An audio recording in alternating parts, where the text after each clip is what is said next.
Okay, so meron na naman tayo ritong Rider JFI for power appliance at ito, nakita nyo naka-stock headlight na, yung naka-LED headlight na siya na T19.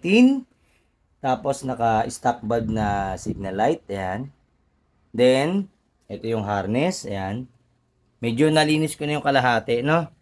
Ito yung chassis, ayan, medyo nalinis ko na yung harness. Okay. Yan, nagtataka kayo, no?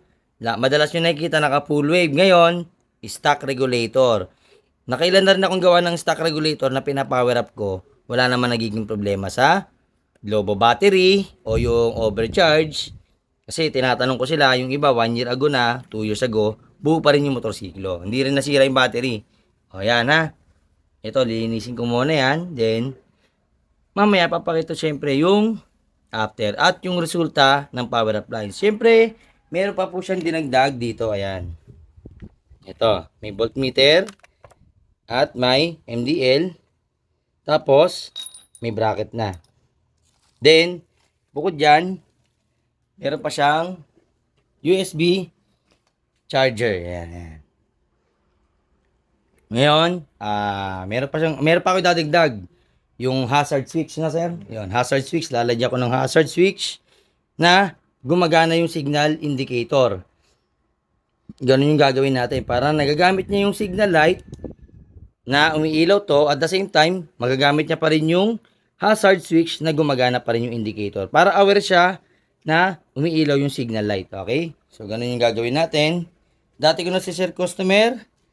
Yan, ito, lilinisin ko na rin yan, yung tangke niya. Medyo napunasan ko na ng konti. Ito na yung konting lilinisin ko. So, ganun tayo, ano, pag sinabing gumagawa tayo ng motor, bigyan natin ng quality. Linisin natin tong chassis. Minsan na naman yan eh. So, kung tayo naabutan, linisin na natin. Para matuwa naman yung customer natin. Okay po? Then, yan. Yan yung kanyang motor, abangan nyo yung resulta niyan after. At si sir po pala ay, sir, tiga saan po kayo? Manila, Sampaloc. Yun, Sampaloc, Manila, no? So, si sir ay tiga Sampaloc, Manila. Ito yung motorsiklo niya. Yan. Yan. Pakita natin. Yan. Times 1 view. Yun. So, yan po ha. Abangan nyo. Nakakabit ko yung mga dapat ikabit. At stock regulator po yung gagamitin natin. Ipa-power appliance ko po ito. Abangan nyo yung resulta. So, tingnan natin kung pwede ba yung stock regulator. Kasi, sa dami kong ginawa na motor, pag Suzuki Yamaha, pwedeng stock regulator yan. Ang hindi po pwede, yung Honda, saka yung Kawasaki, saka yung mga China bike yan. Kasi pag yan ang inano mo, pinower appliance mo at pinutol mo yung isang wire, mag-overcharge ng 16, 17. Pero to hindi. Proven tested ko na po ito. Okay po? So mamaya abangan nyo yan. Oh, yan ha. So tapos na yung power appliance. At zoom in natin. Yan o. Nakikita nyo yung wire? Zoom in natin. Yun o.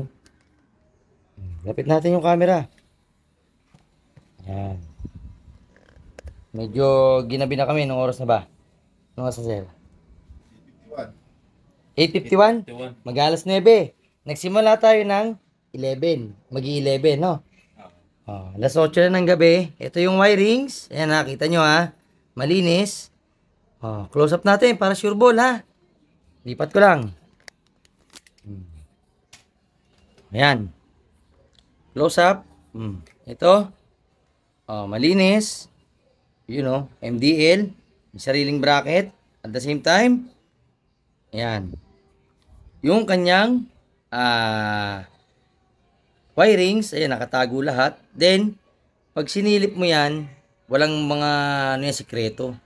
Oh, naka-hazard.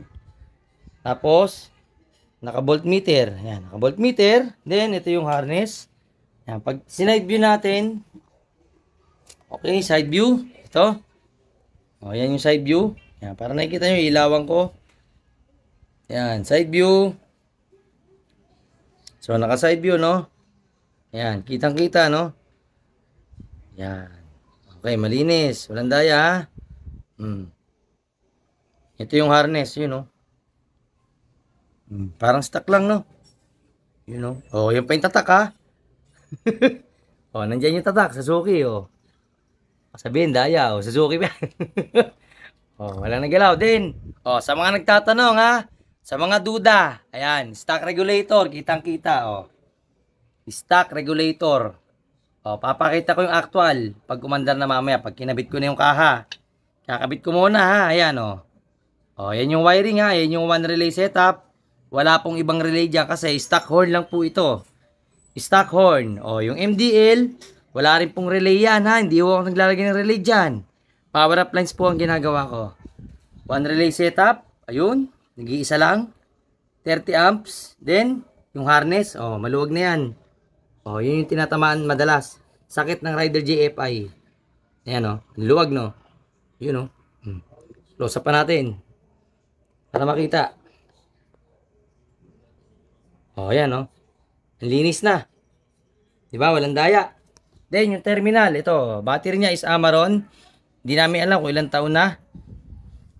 Malinis. Ayun yung fuse. 15 amps. Okay?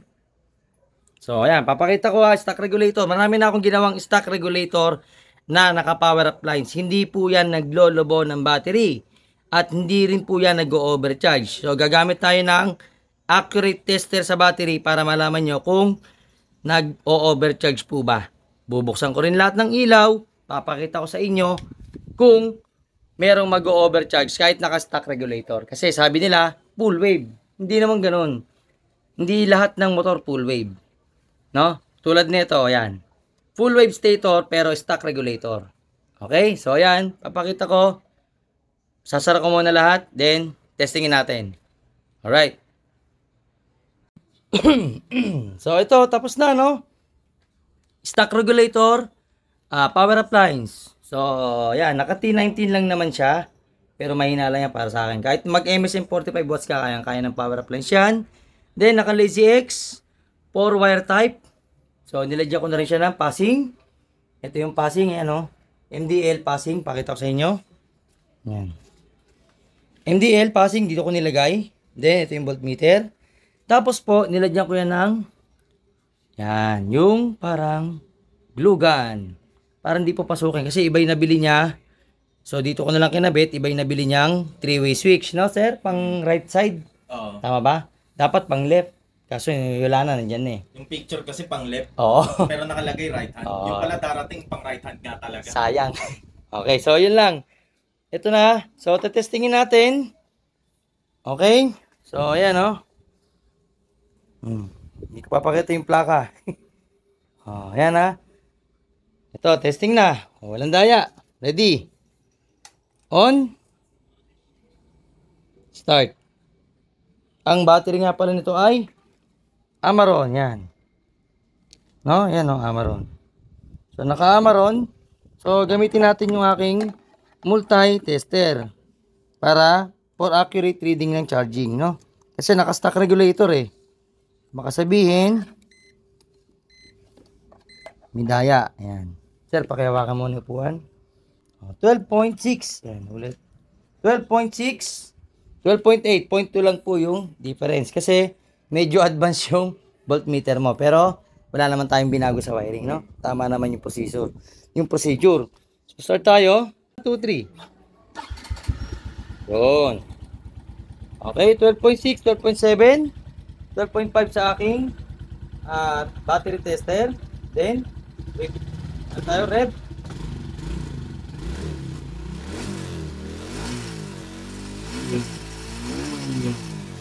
Oh, 14.5, 14.6, no? 14.5, 14.6 yung kanyang reading. So, buksan natin yung headlight. Ayan. Headlight. Ayun yung headlight. Then, high beam. Tapos, naka-hazard po yan. Ayun, no? May hazard yan. Sumasabay po yung signal indicator. Kasi dati wala, no, sir? So, nilagyan ko na. Yun. Okay? Then, MDL. Buksan natin. MDL. Ito yung MDL. Yan. So, nakabukas yung MDL. Passing tayo. Passing. Passing. You know. Passing.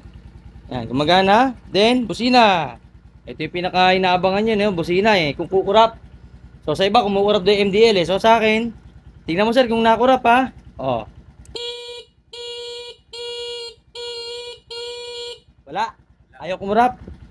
Oh, voltahe. Sige sir, busina ulit. Okay?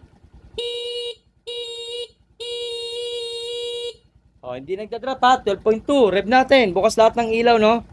Bukas ang park light, yung headlight, MDL. Yan, naka-hazard. Then, 12.2 o 12.1 ang reading. So, rev natin.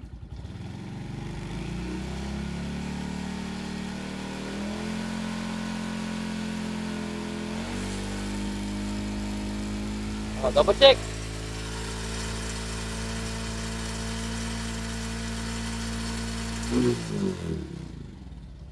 So, ibig sabihin, kaya po, no? Kaya. Kahit na sabay-sabay. Ayan, no?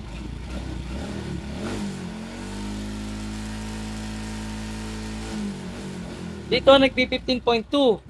Pero, dito sa tester ko, wala.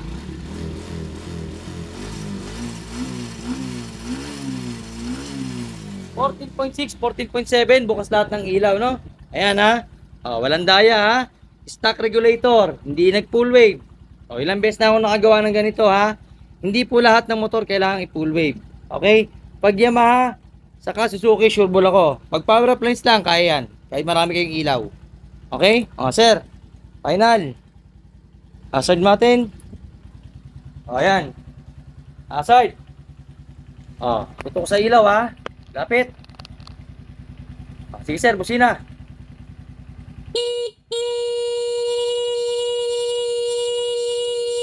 Itaw. Oh, wala. Hindi kumukurap, no? Oh, MDL, ayan din. Busina.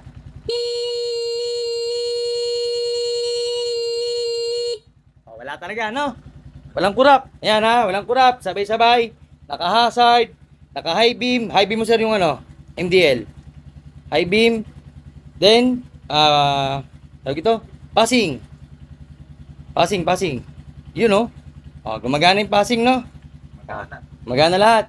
Then, ang tagal bumagsak, no? Ayaw bumagsak, eh. Ayaw. Oo.